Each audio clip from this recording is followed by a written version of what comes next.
روزانہ ایسے اسلامی واقعات سننے کے لیے ہمارے چینل کو سبسکرائب ضرور کریں۔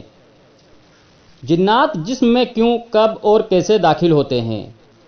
جنات انسان کو کیوں تنگ کرتے ہیں اور کیسے انسان پر حاوی ہو جاتے ہیں؟ اس کی مختلف وجوہات ہیں۔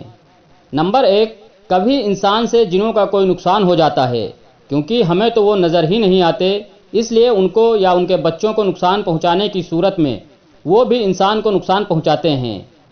دوستوں، سوال یہ پیدا ہوتا ہے کہ ہمیں تو نظر ہی نہیں آتے، اس میں ہمارا کیا قصور ہے؟ وہ پھر بھی ہمیں کیوں نقصان پہنچانے پر تل جاتے ہیں؟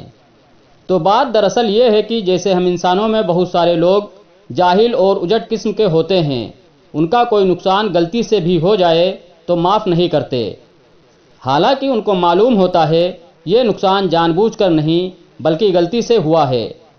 ایسے ہی جنات کی تو اکثریت جاہل، کافر اور شیاطین پر مشتمل ہے، اس لیے وہ اس بات کا احساس نہیں کرتے کہ اس انسان کی کوئی غلطی نہیں۔ البتہ جیسے انسانوں میں بہت سارے لوگ سمجھدار ہوتے ہیں، ایسے ہی جنات میں بھی سمجھدار ہوتے ہیں۔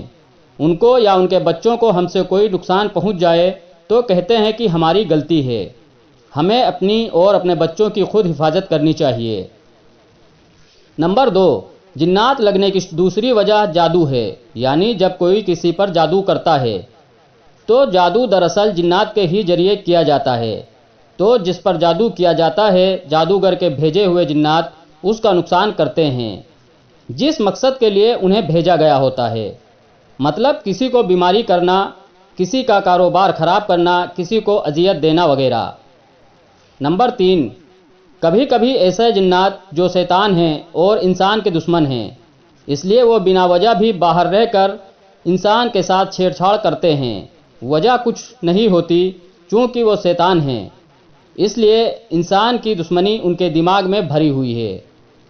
وہ ہر طرح اپنی کوشش کرتے ہیں کہ انسان، خاص طور پر مسلمان کو نقصان پہنچایا جائے، کیونکہ کمزور سے کمزور مسلمان بھی کبھی نہ کبھی کسی نہ کسی وقت کوئی مقدس اسم یا مقدس کلام اپنی زبان پر لے آتا ہے، اس لیے وہ زیادہ نقصان تو نہیں پہنچا سکتے، البتہ چھیڑخانی ان کی جاری رہتی ہے۔ ان کی چھیڑ چھاڑ اکثر نیند کی حالت میں ہوتی ہے، کبھی ڈرا دینا، کبھی ڈراونے خواب دکھانا، تھپڑ مار دینا وغیرہ۔ نمبر 4، جب کوئی جادوگر کسی پر جادو کرتا ہے اور کسی جن کی ڈیوٹی لگاتا ہے کہ تم فلاں آدمی کے ساتھ ایسا ایسا کرنا ہے، تو وہ جن اپنی ڈیوٹی پر آتا ہے، اگر وہ انسان پہلے ہی دین اسلام پر چلنے والا اور قرآن کے ساتھ مضبوط تعلق رکھنے والا ہو تو جن اس کو کوئی نقصان نہیں پہنچا سکتا، لیکن اگر وہ آدمی دینی اعتبار سے کمزور اور قرآن سے دور ہو تو پھر جنات بڑی آسانی سے اسے پکڑ لیتے ہیں۔ کئی لوگ کہتے ہیں ہم تو قرآن بھی پڑھتے ہیں، نمازیں بھی پڑھتے ہیں، لیکن ہماری جان نہیں چھوٹ رہی۔ بات دراصل یہ ہے کہ پرہیز علاج سے زیادہ ضروری ہوتا ہے۔ جیسے جسمانی بیماری پر نہیں لگتی، لیکن اگر لگ جائے تو یہ ضروری نہیں کہ اب دوائی کم ہو جائے گی۔ اس طرح پہلے جب دین والی زندگی نہیں ہوتی اور جنات حاوی ہو جاتے ہیں تو اب ضروری نہیں کہ علاج سے فوراً ٹھیک ہو جائے، اب کافی وقت لگ سکتا ہے ٹھیک ہونے میں۔ نمبر 5، جنات کے انسان پر حاوی ہونے کے مواقع، یعنی جنات کسی موقع پر انسان کو دبوچ لیتے ہیں۔